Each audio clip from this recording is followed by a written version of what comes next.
दारावर आला होता लॉरीवाला. तर बघा काय काय भाजी घेतलेली. आज घेतले टमाटे, कोबी, फ्लावर, दोडके आणि भेंडी.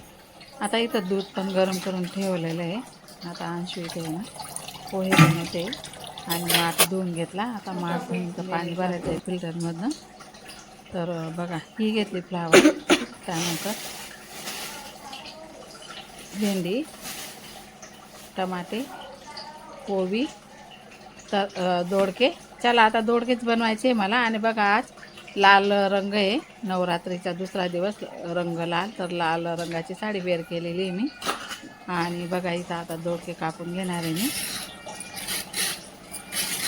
अशा प्रकारे दोडके असे किसून घेतले, वरची साल अशी काढून घ्यायची.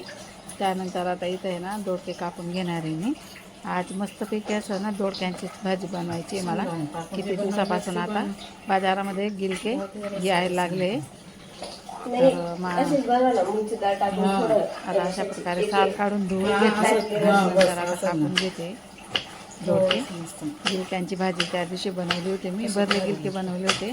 तर आता दोडक्यांची मस्त अशी शेंगदाण्याची कूट, मुगाची डाळ टाकून ही रेसिपी एकदा नक्कीच करून बघा तुम्ही. खूपच छान लागते. आणि भाकरीसोबत खाल्लं ना तरीसुद्धा चालतं, नाहीतर मग चपातींसोबत. पण भाकरींसोबत तर आहे ना खूपच छान लागते.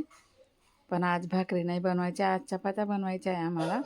कारण की आमचं दडलेलं जे काही पीठ होतं ना ते आता संपलेलं आहे. दळण करायचं आहे, दळायला जायचं आहे.